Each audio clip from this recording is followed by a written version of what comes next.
Hey guys, today we're on the public test server to talk about the Power Sword. The Power Sword is one of the most popular weapons in Warhammer 40k, and it's also one of the most popular weapons in this game. Unfortunately, this is the weakest melee weapon currently, and I have some thoughts on like its different variants here, especially the Artificer block one here, but also to talk about the new perk rework. I'm gonna go in here. So they did change some of these perks recently, like Armored Strength. If you have armor remaining, melee damage increases by 10%. That is a lot better than what it used to be, which was full armor. You get the 10% bonus. You had to remain at full, and no one's ever at full armor in this game, pretty much like for 95% of the match. So that was just a stupid perk design. I'm glad they changed that. But I have some thoughts on the perk tree, especially the contested health for this weapon, because my main issue with the Power Sword is that, number one, Power Swords are supposed to be like the armor killer. They're supposed to be able to cut through most things in the Imperium that the Imperium has to face, and the chainsword feels like it does that in this game, whereas the Power Sword feels like it's a wet noodle. And we're going to talk about just the different variants here. The fencing weapon is like the fastest speed one that I can see. I've looked at all of these, and yeah, it doesn't really get better than 7 speed. That's the best way this weapon feels. And the issue is that's basically carried by Intimidating Aura for the most part on Bulwark, and now the Assault can still do things like its gun strikes. It's just you're not really using your power sword to actually kill the enemy, which is just kind of lame. Like when you're using a power sword, you want to actually be chopping people with your power sword. And the only time this weapon really feels like it is what it should be is against the Minotaur's hordes. But pretty much everything in this game bodies Minotaur's hordes. It's probably the easiest thing in the entire game to eliminate. Like hell, you plant your banner as Bulwark when you have Purity of Purpose, and you've already done more damage to all the Minotaurs in your vicinity than your power sword was doing. So I just think this weapon could probably use a little bit of a buff, mainly to its block, because when we look at the block power set here, or I should say the stat distribution, this is just a silly stat distribution on the relic tier. So first of all, you have a lower strength, and you know, hot take here, I don't think any single weapon in this game should have a lower base strength on its stats than the fencing weapon for block. That's just stupid to me. And when you look at the Artificer tier, this one gets 15. This is the one everybody uses when they're using the block version, because when you're using block, you want damage. But you got 2 speed, and 2 speed is kind of abysmal. It's so abysmal, actually, that you kind of have to be exceptionally patient at times to get your power whirl off, wherever that is here. Or maybe not power rake, but it's the power whirl, power rake, when you have to like do your little spin.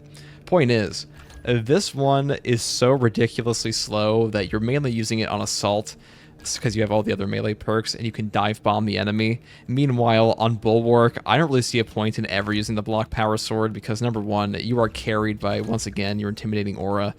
And I just feel like the power sword, it doesn't really do anything in this game that other melee weapons aren't better at. Like, the chainsword is actually better at horde clear with its block Artificer version than the power sword is with its fencing version, which is just funny to me, that this weapon is just so left in the dust by not only the chainsword, but also the power fist that is one-shotting Majoris enemies with its Artificer block version.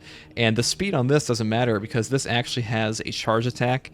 Now, I've heard on the comment wins that the power rake actually counts as a charged attack. People are saying, some other YouTubers are saying that's true. I can't confirm that for you. Don't take that as gospel, but I've heard that said to me before.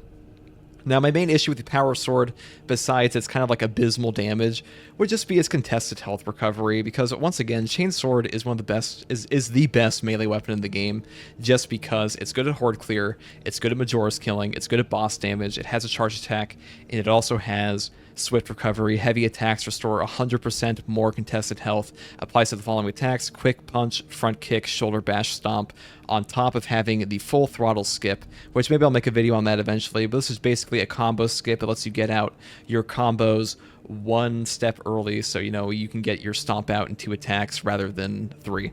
So, you know, that's what I do usually when you see me use my chainsword. People ask this question all the time, but that's why this weapon is so good, and you don't even need the relic version for this one. Just when it comes to the power sword, you have to go all the way to the bottom of the end of the tree to get any kind of contested health recovery like swift recovery would give you. And this one you have to pick. You have to pick between giving up Terminus damage or, you know, Minotaur's damage, which you never want to give up Minotaur's Slayer on this weapon, because the Minotaur's damage increase, if you're using power sword, I just want to say this right now, always take Minotaur Slayer because that's what this weapon is made for. It is made to body Minotaurus enemies, and unless you're using the block version that is 15 damage, there is no point in not taking Minotaurus Slayer or like taking Terminus damage over it, unless you're like if you're on Assault or something. Because Minotaurus damage, that's what you want. That's what this thing does, and this makes a huge difference. It always has.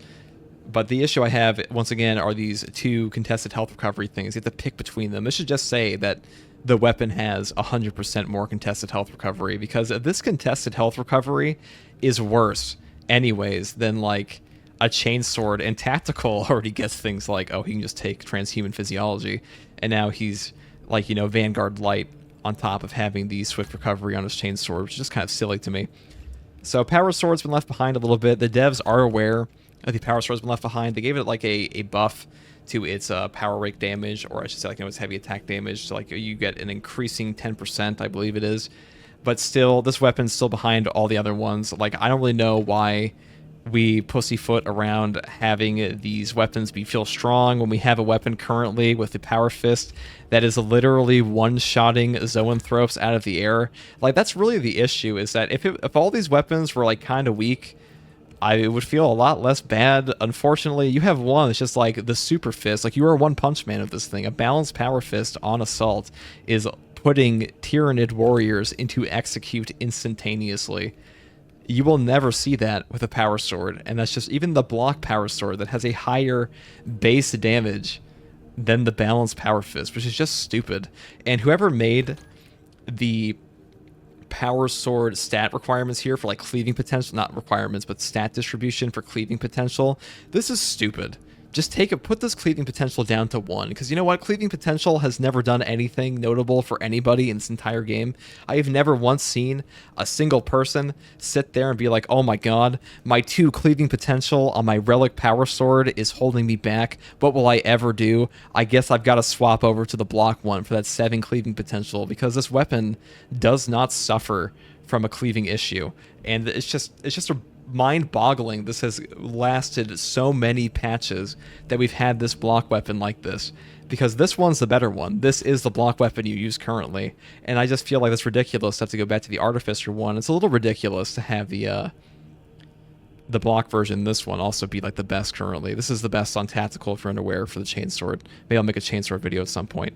But Chainsword, if you're using it on Tactical, take the block version Artificer, because you don't really need the extra damage from the Relic one. But so how do we fix the Power Sword? Well, a good question would be, why are there perks like Master of Defense after switching sword combat style? You take 20% less range damage for 5 seconds, cooldown is 10 seconds, when you could just be taking Master of Offense, which is more damage. You know, if this one just gives you a flat 20% melee damage for 5 seconds, this one should be giving you a flat 20% damage reduction. That's just my opinion. And really, this weapon does have the potential highest skill cap. It is the most complicated. There is the most mechanical depth in the game for the Power Sword compared to all the other melee weapons, unless you count like the combo skip maybe, but this is really easy to do once you figure it out. It's just that this weapon has more choices built into it fundamentally, and for some reason they just they kind of neglect its power level. And it's very odd to me that we have things like the block version gets 16 damage on the Relic Chainsword with a speed of 4, and we can only get 15 damage with a speed of 2 on the Power Sword?